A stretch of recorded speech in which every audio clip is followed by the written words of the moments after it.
Iya, tidak sedikit pun IHSG menyentuh zona hijau pada akhir pekan ini di sepanjang hari. Bahkan kalau kita lihat dalam beberapa hari terakhir IHSG kembali menyentuh lowest level dalam sebulan bahkan di kisaran 6.600. Ya.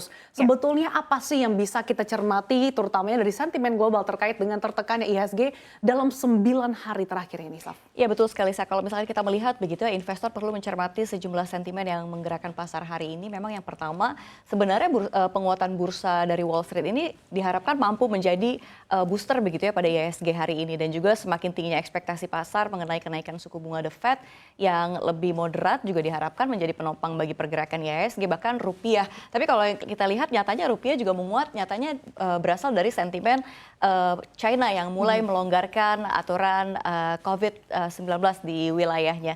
Dan ini juga diharapkan mampu mengurangi arus deras capital outflow di bursa saham dalam negeri. Namun memang sayangnya ini banyak ya dan isu mengenai resesi juga masih membuat pasar keuangan dalam negeri ini juga semakin terperosok hari ini. Dan kalau kita lihat ekspektasi suku bunga The Fed yang lebih moderat meningkat setelah sebagian data ekonomi Amerika Serikat ini memburuk. Dan kalau kita lihat klaim pengangguran juga meningkat di angka 3,7% pada November. Ini stagnan dibandingkan November. Lalu ada permintaan kredit rumah yang melandai. Nih kalau misalkan menurut Chief Economist Goldman Sachs, ini Jan Hatziu ini memperkirakan bahwa penjualan retail melandai 0,2% pada November dibandingkan bulan sebelumnya. Nah kalau misalkan kita melihat data dari Adobe juga menunjukkan jika ada penurunan penjualan sebesar 4% secara year on year pada saat periode Black Friday. Ini yang ditunggu-tunggu, ini sel besar-besaran begitu. Dan kalau kita lihat data-data ini menjadi sinyal bahwa memang ada perlambatan ekonomi Amerika Serikat meskipun beberapa data mendukung sebaliknya begitu. Termasuk juga masih kencangnya PMI sektor jasa Amerika Serikat. Dan kalau kita lihat nanti malam, ini Amerika Serikat juga akan mengumumkan dua data penting begitu ya, yakni indeks harga produsen untuk November dan juga survei sentimen konsumen dari Universitas Michigan untuk bulan Desember. Nah kalau kita ketahui nih sebenarnya kedua data tersebut juga akan menjadi pertimbangan The Fed dalam menentukan kebijakan moneter pekan depan. Dan jika keduanya data tersebut memburuk, maka ini ekspektasi pasar untuk melihat pelonggaran The Fed juga akan semakin kencang. Ya, itu tadi dari Amerika Serikat. Kalau dari negara dengan perekonomian terbesar kedua seperti apa? Karena kita tahu memang China ini dalam beberapa hari terakhir telah mengeluarkan kebijakan pelonggaran COVID-19 gitu. Tentunya ini juga akan berdampak pada pasar keuangan. Iya, kalau misalkan kita berbicara China begitu ya, pasar juga mestinya mencermati ancaman resesi juga masih sangat menghantui pasar keuangan global termasuk di dalam negeri Indonesia begitu. China sebagai negara dengan perekonomian besar kedua di dunia tentunya juga terus melaporkan data yang negatif. Kalau kita lihat data penurunan ekspor dan impor November di China juga melaporkan penjualan kendaraan untuk penumpang anjlok nyaris 10% atau 9,5% secara year on year menjadi 1,67 juta pada November 2022. Nah penurunan ini adalah yang pertama kalinya sejak Mei 2022 atau dalam 6 bulan terakhir. Dan kalau kita lihat perlambatan ekspor dan penjualan kendaraan untuk penumpang China juga merupakan sinyal ini bahwa ada perlambatan permintaan di tingkat global.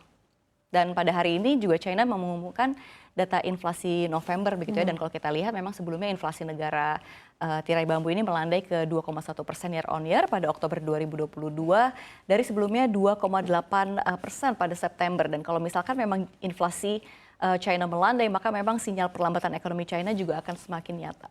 Iya, Safira, menarik untuk dicermati begitu ya terkait dengan data-data yang dikeluarkan oleh China, karena kalau data-data perekonomian China buruk tentunya akan berdampak juga pada perekonomian kita dalam negeri, karena China ini merupakan salah satu mitra dagang terbesar Indonesia begitu ya. Kalau ada terjadi perlambatan permintaan dari China, otomatis ini akan mempengaruhi neraca perdagangan kita juga yang sudah surplus 30 bulan terakhir. Karena kita tahu China ini juga merupakan salah satu tujuan ekspor utama dari tanah air. Kemudian tadi dari Amerika Serikat juga ini juga menarik juga untuk dicermati pekan depan, karena di Selasa depan akan ada rilis inflasi Amerika Serikat. Kalau bulan lalu sudah melandai di kisaran 7%, kita akan pantau apakah akan melandai begitu. Karena tentunya ini sangat mempengaruhi kebijakan moneter The Fed begitu ya, karena di pekan depan di 14 Desember ini juga akan ada FOMC, which is ini akan sangat mempengaruhi bagaimana pasar akan bersikap atau merespons begitu ya dengan kebijakan-kebijakan yang ada.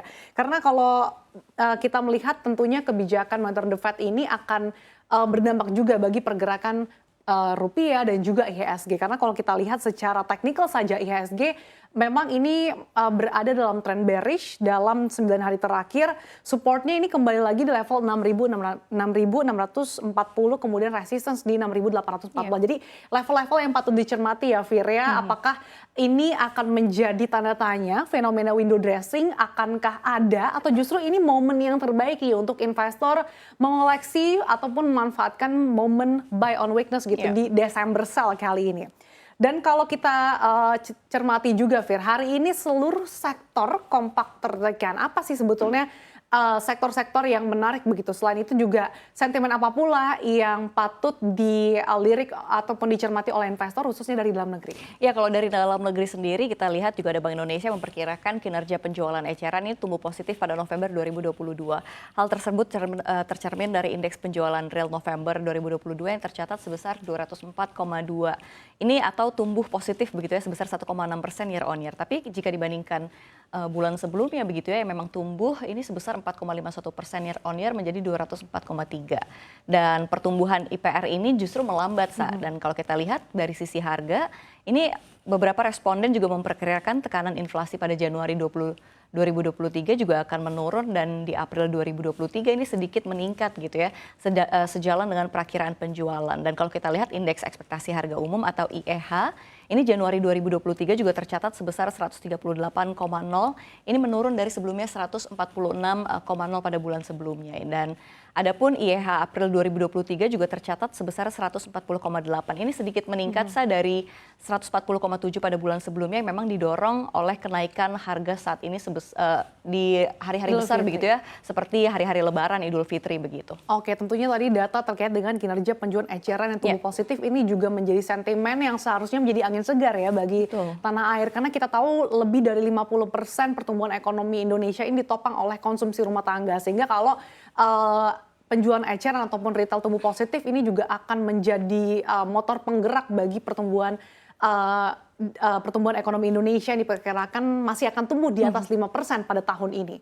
Dan kalau kita lihat pada hari ini sejumlah sektor cukup tertekan Fir, tapi sebetulnya sektor-sektor apa saja sih yang menarik untuk kita cermati? Kalau yang menarik bicara dengan sektor teknologi gitu ya, tentu ini jadi masih menarik banget untuk diperbincangkan gitu. Apalagi kalau kita ketahui saham-saham emiten teknologi sebenarnya di Amerika Serikat seperti saham Apple, saham Meta, saham Nvidia ini sebenarnya melonjak.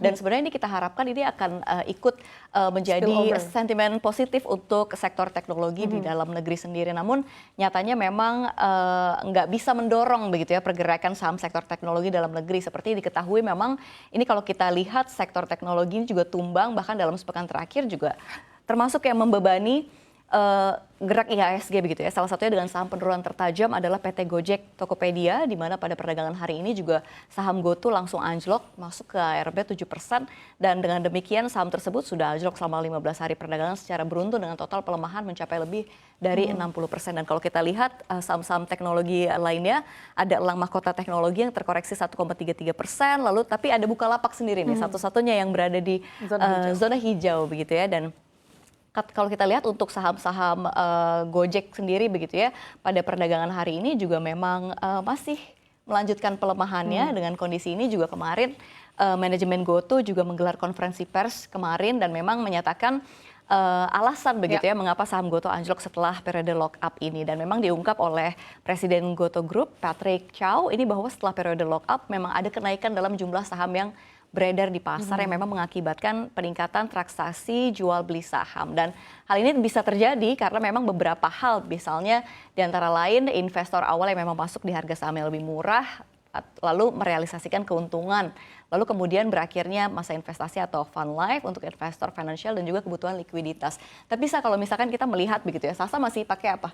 Gojek, Tokopedia masih pakai. Pasti, ya. Saya juga masih pakai, tapi saya lihat prospeknya masih bagus untuk GoTo gitu. Memang cuman di periode ini seperti ini memang membuat pasar sedikit tidak yakin begitu ya terhadap GoTo ini. Tapi saya percaya prospeknya juga masih bagus menurut saya. Oke, ini disclaimer on, sekali lagi ini semua hanya analisa. Tapi kalau kita lihat begitu ya, dengan melihat pergerakan IHSG sejak awal Desember yang dalam tren bearish, ini memang tampaknya IHSG masih tersandra dengan pergerakan saham GoTo yang sudah 15 hari beruntun terkapar di zona merah seperti yang tadi Anda sebutkan. Bahkan kalau kita lihat saham Gotoh ini bahkan akhirnya terdepak gitu dari 10 besar big caps gitu, dan market cap saat ini sudah menciut begitu ya. Jadi sekitar 110 triliun saja dari ketika IPO bahkan mencapai 400 triliun begitu. Kalau kita lihat tadi sahamnya saja saat ini sudah berada di Rp93. Ini cukup jauh daripada harga ketika IPO di kisaran Rp338 per saham gitu ya.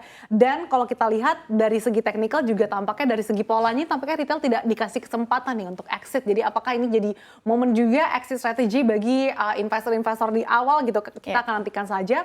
Apalagi dengan public expose incidental yang tadi disebutkan oleh Vira juga, bahwa manajemen Gotoh mengatakan tengah mencari investor prospek yang baru nih, dan juga kemungkinan akan mengadakan dual listing gitu di Index Global. Apakah ini juga akan menjadi sentimen positif juga bagi saham Gotoh ataupun sektor teknologi secara keseluruhan, karena beberapa hari yang lalu Bursa Efek Indonesia kan juga sebetulnya mengeluarkan papan new economy begitu ya. Harusnya ini menjadi katalis positif bagi emiten-emiten teknologi, tapi ternyata tidak langsung terrefleksi begitu ya dengan pergerakan saham-saham teknologi yang masih menjadi pemberat laju IHSG.